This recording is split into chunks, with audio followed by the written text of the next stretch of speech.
This is Rock and Roll English. Real people, real English. Here's your host, Martin Johnston. Hello everyone and welcome to another episode of Rock and Roll English, episode number 255, baby. Oh yeah. In today's episode, I speak to Dan the Man. Oh, how much I love saying that, hey? Yes, he is back and we speak about how to make British friends. Now, I think just from how ridiculous that title is, you can probably understand how serious this conversation is, like usual. We speak about the toilet. The conversation does move into a kind of serious conversation for about 1 minute, where we speak about language learning. We also speak about some funny language mistakes. Dan the Man begins to sell himself on the podcast. We talk about Dan the Man and girls touching him, and also a real life example of what would you do. Now think about this, okay? When you listen to that part, think about what you would do. And there is lots more, some nice R&R vocab, some really nice idioms actually today. People love idioms, don't they? So you have that to look forward to. All of the R&R vocab is on the website www.rockandrollenglish.com/episode 255. I will speak to you all again at the end, but in the meantime, happy listening. Dan the Man, how are you today? I'm good, how are you? Always fantastic, Dan. Always fantastic. Even more fantastic, we are finally speaking. Dan the Man, just so the listeners know, basically, in a kind of virtual way, made me get down onto my knees with my hands together and say, please, Dan, come on the podcast. Yep. Humiliated me. Yeah, it was an opportunity I couldn't waste. Absolutely. But you're here, and that's the main thing. Even though you were late again for our meeting. How was I late? I said I can go now 10 minutes early, and we did. Well, so just so people know, we had agreed for midday, okay? And then Dan the Man texted me at about 11:20 saying, do you want to start earlier? 11:26. Okay, 11:26. And I said, okay, give me 10 minutes. And then Dan the Man arrived at, I think it was 11:40. So 14 minutes, okay? We had actually only agreed 10 minutes. Let me tell you as well, I didn't go to the toilet because I had just finished a lesson and I thought I need to go to the toilet, but I'm not going to go because I don't want to be 1 minute late. Dan the Man, 4 minutes late. Mm-hmm. I went to the toilet. Oh, okay. See, I actually still haven't been. I still need to go. That's the difference between you and me, Dan. Okay, I'm willing to sacrifice, okay, to go one step further. Is it a number one or number two? Luckily, number one. But I always find... So remember, number one is a we, basically. I always find when you hold it so long, a number one, then you need a number two naturally. I thought about this the other day. Is that possibly... the type of thing that Dan the Man thinks about? Just No, but you know when you really, really, really need a piss? Maybe you're walking home and it's... That feeling is possibly the greatest feeling you could ever experience. When you finally do it? Yeah, that's great. It is great. Sometimes I've almost... nearly been crying on the toilet because it's just so good, such a relief. And it's hard not to go, ah. What a sound that is. Just I'm going to play that on loop, I think. But yeah, I agree. It's almost impossible not to make that noise. But yeah, so maybe we should actually move on to the show, Dan. Yeah. We've had a great intro here. Then. We could talk about pissing all day long. But, we could. I'm sure we probably will again. Mm-hmm. But so, on to today's show. How do we usually start the show? With a review. Do you think we have a review? Yeah, why not? Yes, we do. I actually discovered quite a few reviews recently. This one is from Ali from Turkey, who recently joined the R&R family. A great guy. He said, every day is a school day, 5 stars. iTunes as well, my favourite. And it says, hello, Martin, and all of his nice friends. I can't explain how much your podcast helps me with fluency and self-confidence in English. I discovered it this year. I hope I will catch up with all episodes in the next couple of weeks or months. As one of your fans, listeners, students or friends, I really appreciate your work. Thank you all. keep on rocking. Oh, yes. So thank you very much for that, Ali. He actually sent me that on the 2nd of December, but I've only recently found that. Sorry. And I also found some other reviews. I sent one to you, didn't I, Dan, that I found? Mm-hmm. Was that the first non-5-star you've had? See, this is the thing. When I was trying to look on iTunes, because iTunes make it very difficult for you, and I noticed there was like a 1-star, I think, and some other... A 1-star. But I couldn't actually find that 1-star, because you have to then find the specific country. It's very complicated. But then I found a French one, which we will read out soon, and it was written in French. So the only French-speaking person I know, Dan the Man, translated it for me, and said it was all good stuff. So yeah, the podcast is great, blah blah blah. 3 stars. What the fuck is that about? Yeah, well, maybe you need to buck up your ideas. So a nice term there, to buck up your ideas, to like really start doing better, let's say. Literally just before this podcast as well. Just so you know, I'm not reading this French review out, if that's what your plan is later in the show. No, we're going to be reading it out. It's not, don't worry. But just before this podcast, actually, I was looking to buy something on Amazon, and I was looking at a 4-star review, and it was something for baby R&R. And then I read the review, 4 stars, and it said, "It's easy to put on, comfortable, and my child loves it." Surely 5. Why are people so stingy with the stars? So stingy, you're not so generous with the stars. Yeah, good point. Don't be stingy with the stars, people, okay? Yeah. Give out the stars. So what is your rating on iTunes, star-wise? 4.3 it was. I'll tell you what, that 1-star's really killed you, hasn't it? Fucking bastard. Whoever that is. If you're listening, 1 star. If I find you, okay? Sleep with one eye open, okay? Yeah. I'm coming for you, 1 star. So, anyway, on to today's show, Dan the Man, okay? So, obviously, I have recently moved back to England, although at this exact moment I'm in Sicily, but I've recently moved back to England, and I've discovered English people, famously very cold people, not so friendly. Like you, Dan, I think I'm more Mediterranean now. I've really kind of adapted to that, whilst you're typical. You think the English are cold and not friendly? I don't think that's true, is it? Well, that's what they're famous for. I'm not saying it's... They should go to France, I'll tell you what. Remember, Dan, you're not supposed to say stuff like that, okay? I'm joking. I love France. I love French people. I miss France, okay? So it's just it's banter. Right, sure. That's the kind of thing, like a kind of Boris Johnson apology, okay? I'm sorry, but I'm not sorry. No, I don't mean it. I was joking. So I was like, there was a party. I didn't realise there was a party kind of thing. But I think the French know that they're considered rude, so I'm not sort of giving any new information here. Maybe then that's the good thing about French people. They're self-aware, unlike you stupid English people that are not aware that you're cold. You stupid. Yeah. Okay. But so I thought we could do stuff about how to make friends with a British person, okay? And I mean, I must admit, so we've got stuff about British people in particular, and also just how to make friends in general. When I put into Google how to make friends, I did ask myself if anyone looks at my history. Let's hope baby R&R doesn't grow up to see your search history. 37 years old, typing into Google, how do I make friends? So yes, but slightly embarrassing, but hopefully no one will see that. But not that there's anything to hide. I just want to underline there in my... your search history? Or... Nothing to hide. To hide. But anyway, so it says here on the list I found, it says, number 1, don't be worried about your English. So obviously this is for non-English people going to England. Don't be worried about your English. Just speak freely. And it says people appreciate you trying. So I thought I would ask you, Dan. Obviously you've moved to Denmark now. Mm-hmm. How's it going? It's good. It's very good. Yeah. It's cold, rainy. We were talking about the language, Dan. I was asking you, how's it going with Danish? And your answer was, it's rainy. Okay. Well, I'm doing Danish classes. And it's for me, I thought French was hard. The good thing about this time round, though, is the fear has gone. Of learning a language. The fear has gone. I like that a lot. Yeah, I think that's the main thing. So once that's gone, the world is your oyster, Dan. A nice term there to say you can do anything. So you're less scared about making mistakes.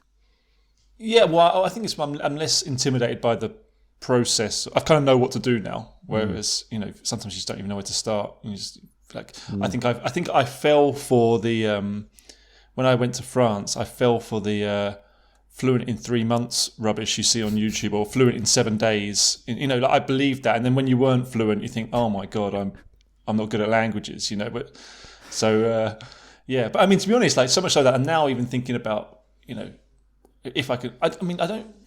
In regards to Danish, I just want to get to a basic level, but I'm thinking beyond that now. Other Polyglot, Dan. No, Polyglot, I would love to learn Russian. I just decided I'd like to learn Russian. But lots of Russian listeners here, so one day Dan the Man will be able to communicate with you. If anyone wants to do just help me, like a language exchange where I can help me pronounce the alphabet, that'd be great. In Russian.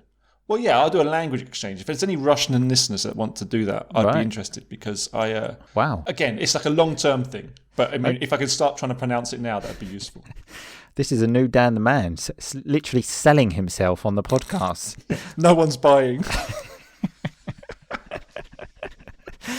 So I think this is a slippery slope. So things are going to get worse. I don't want to think about what else you'll be selling soon. You'll be selling his body parts.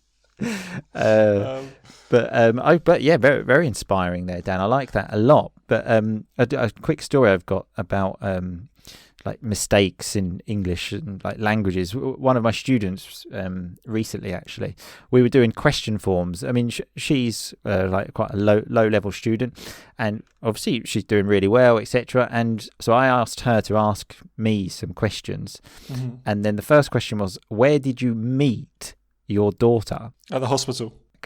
That's what I said.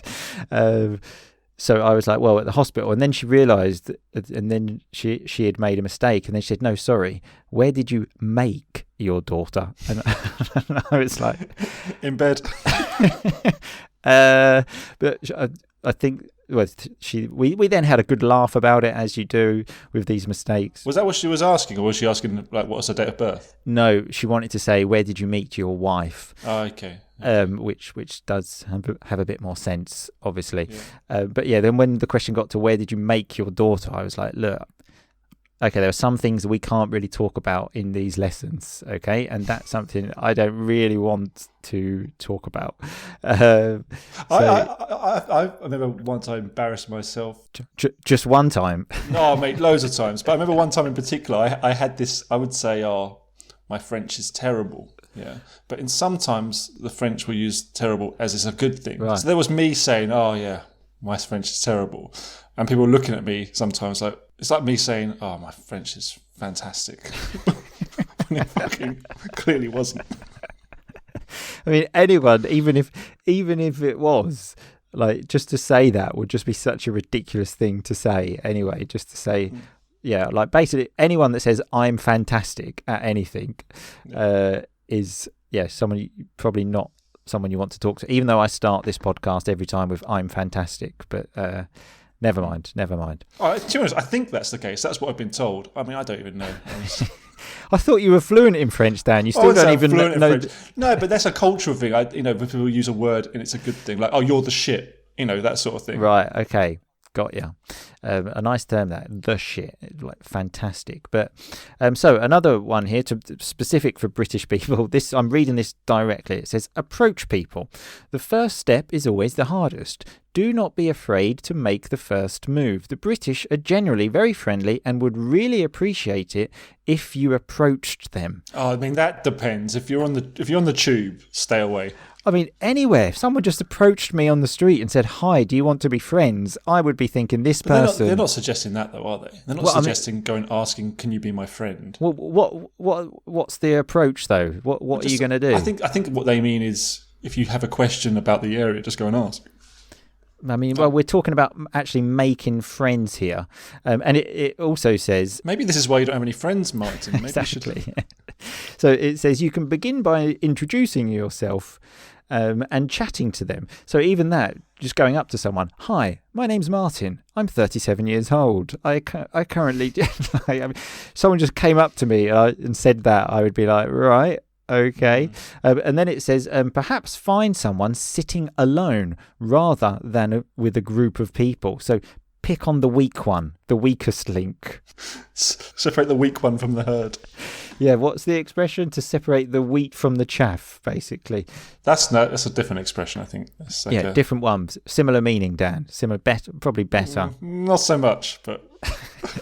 I also thought as well, if you choose the person sitting on their own, that's probably the last person you want to be friends with. There's probably a reason that person's sitting on their own. Yeah, the nutter in the corner of the pub.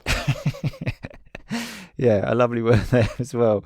The nutter, a crazy person, let's say. So, yeah, I mean, obviously you can listen to this advice if you want. I'm not definitely suggesting it's true. No one's listened to this advice, mine. Well, no one listens to this podcast for life advice. That's not true. Everyone listens for life advice. Okay, you should start doing some more listening. Okay, so the next one is avoid touching people. English people don't like to be touched.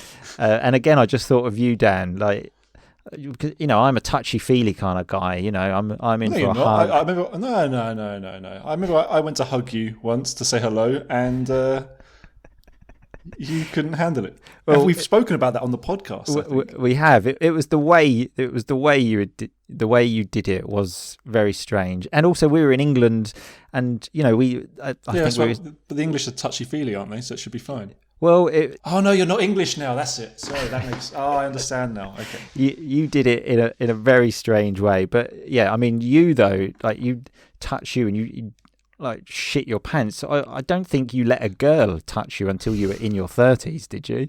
At least. Yeah. No, don't touch me there. Don't touch me there, please. So are they saying don't touch the English or do touch them? Don't, because English people like you don't like to be touched, okay? Whilst me, I'm just go with the flow kind of guy. Yeah, okay, yeah, of course. So the next one's a very interesting point. And this one, I think this was just from the general how to make friends, okay?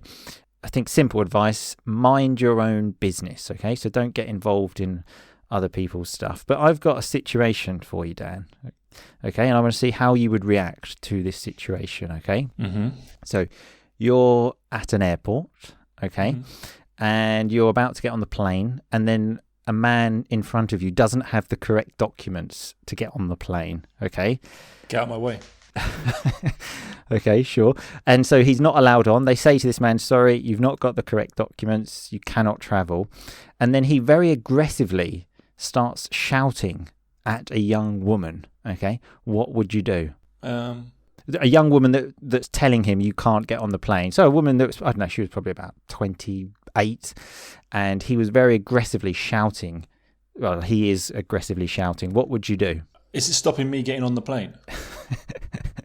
No, you could just walk and get on the plane and mind your own business. I don't know. Might tell him he's an idiot. I'm not sure. If I've got time. It would depend on the situation. Right. Okay. I would like to think I'd tell him he's a fucking idiot. Right. Well, okay. Well, this situation is actually very real. This happened to me only last week. Yeah. Exactly as I just described. Okay. He was very aggressively shouting at this woman. So I thought, this is not fair. So I just said to him, look, she doesn't make the rules. The government make the rules. Okay. Mm-hmm. So it's not her fault. And his response, very, very eloquently said to me, I didn't ask for your opinion, so fuck off, you dickhead. Actually, that did something similar happened to me on a night bus from Barcelona to Toulouse. And I did say something, but he was pissed out of his skull. Right. But nice expression for very drunk there. Mm-hmm. Yeah. But what did you do apart from shit yourself at that point? So he said that. So he was English, yeah. No, he was actually Italian. So he said, "Fuck off, you dickhead," and I just kind of went, "Okay." I wanted to say as well, I take it you're not a listener of the podcast. Yeah. I actually thought about that, and I thought, wow, you speak English really well. You said that so fluently, and even the collocation to use those words together. Fuck off, you dickhead. And so then he was waiting to get on, still shouting. And he also said to me as well, you have no idea why I need to go back to Italy, so just shut up. And I wanted to say, That's irrelevant. I don't care. What was wrong? What was he missing? Do you know? Because now you need a private COVID test, and he got the public one. He got the free COVID test, but you need to go and pay for the COVID test. I mean, the thing is, the rules are so complicated now and so ridiculous that you've got to be prepared. If you're not prepared, it's your fault. That's exactly what I wanted to say. I wanted to say, that's like saying, I haven't got my passport. You should have said to him, when he called you a dickhead, you should have said, okay, enjoy not getting your flight. Well, that's basically what happened. So like, as I was just getting on, I was just kind of waving, just going, see you later. Really? That's fantastic. Well, I gave him a little wave. Saying it as you're hiding behind the 20-year-old woman who will protect you. Oh, I was hiding behind a very large security guard, of course, yeah. But just saying, have fun. He was also saying to this person, he was saying, show me on your website where it says I need to get a private test. And the woman was trying to find it to say, look, it's here. And she couldn't. And then I then got it on my phone, and I wanted to go over and say, look, it actually says here. So, but I kind of thought, I've got involved enough now. Yeah. I should probably just leave it at that. But anyway, Dan, I've just realised we've actually got to the 20-minute mark already, and I would love to continue this conversation on this podcast. But the problem is I have to then write the transcript for the members area, and that's going to take me quite a while. So we are going to continue this in the family area. Okay, Dan? If that's not reason enough to sign up, I don't know what is. Exactly that, Dan. And obviously all the other benefits as well you get. Oh, God. Yeah, God. Yeah. But on a serious note, it does actually take me quite a long time to write the transcript. And I'm doing this on Sunday. The podcast is coming out on Monday, okay? Listen, it's okay. You've got to make a living. Everyone's okay with it. Oh, Dan the man loves making me feel uncomfortable. Yes. But anyway, we will continue this in the members area, and hopefully then you can give some better advice about how to make friends with cold, horrible, nasty English people like you, okay? Thanks. Yeah, that sounds good. Okay, well, I'll talk to you there. Thanks as always, Dan, and we'll see you soon. Speak to you later. Bye-bye. Okay, so apologies for cutting the conversation short there. Obviously, what Dan the Man said just now is partly true. Of course, I would like you to sign up to the members area. I would be a liar if I said I didn't. Because, as Dan said, I need to make a living. Rock and roll English is what I do for work now. The only thing I do. Although, I must admit, I don't like to call it work because I love it. Someone intelligent once said, if you do what you love, you will never work one day in your life. Or something like that. And it's actually true. But anyway, of course, I would like you to join the members area because it is also a wonderful, wonderful place with wonderful, wonderful people. But in all seriousness, the transcript does take me a long time to write, and every extra minute of the transcript does take a long time, as I'm not one of those really organised podcasters that records things weeks in advance. I'm literally recording this the day before you are listening to it and editing it and doing the transcript, which, just in case you're interested, I use a piece of software for this transcription. But like all of these software things for transcripts, it is not totally accurate. The software understands me when I speak clearly like this at the beginning and at the end, just me. This is the easy part of the transcript. The difficult part is the conversation. It's a nightmare. The piece of software just goes, what the fuck is this? And obviously has difficulty understanding Dan the Man. So we will continue this conversation in the members area, where Dan the Man shares a story about nearly dying and I share a story about how I nearly killed someone, but the stories are not connected. I didn't nearly kill Dan the Man. Also, apologies to any French listeners for Dan the Man's remark about French people, although he says it was just banter, just jokes, which is exactly like how I was pretending not to be English during the episode. I think I showed during the summer when there was the European Championships that I still consider myself 100% English, although obviously now a citizen of the world as well. Anyway, that's enough of that. Let's get to the R&R vocab. After we found out some bastard gave me a 1-star review, Dan the Man said to me, you need to buck up your ideas. So when you say this to someone, it's like saying you need to become more serious. Maybe a teacher says this to a student. You need to buck up your ideas and start doing better, become more serious, do things properly. So thanks, Dan the Man, for the advice. I then mentioned how people are stingy with stars. If you are stingy, you are not generous. We use this especially for money. Very informal, but also very funny. We also said once the fear has gone in learning languages, the world is your oyster. A lovely term there to say you can do anything you want in the world. The world is yours, let's say. Dan the Man also said when he went to France, he fell for the fluent in 3 months thing. So when you fall for something, you believe it. Like if I say to you, Dan the Man is actually a female, and you believe it, I could say you fell for it. Then we got to Dan the Man selling himself, asking people for a language exchange, which he told me he is serious about.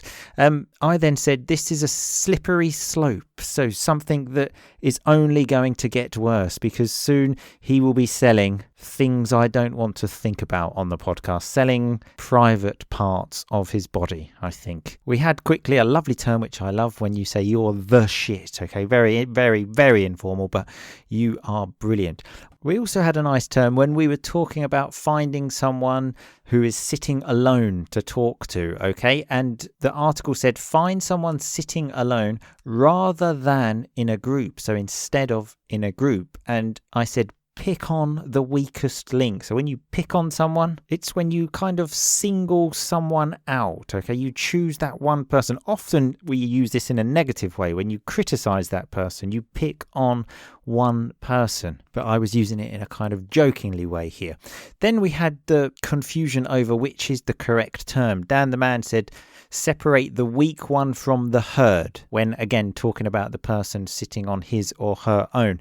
So the herd of animals, the good animals, let's say, and then you separate the weak one from the herd. So also the other animals will not defend the weak one. Although this is not really an idiom, this is not a saying, okay? The saying, which I said, is separate the wheat from the chaff, okay? Now this is wheat, the cereal thing. It's difficult to describe, that you can eat basically. So separate the wheat, which is the good stuff, from the chaff, which is the not good stuff. This is what they did many years ago. You separate the good stuff, the wheat, from the chaff. So when you want to say to separate the good people from the bad people, separate the wheat from the chaff. For example, who can do this? Who can do this work? We need someone to do this work. So we need to separate the wheat from the chaff. And just in case you're interested, many English people get that saying wrong. They say separate the weak from the chaff, which is not correct. The correct way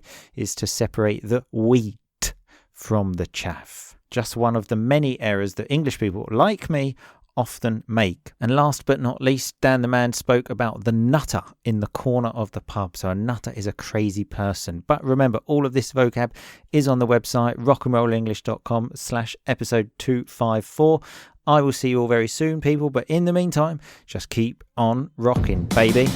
Thanks so much for listening to Rock and Roll English. For more great content and to stay up to date, visit rockandrollenglish.com and facebook.com/rockandrollenglish. We'll catch you next time.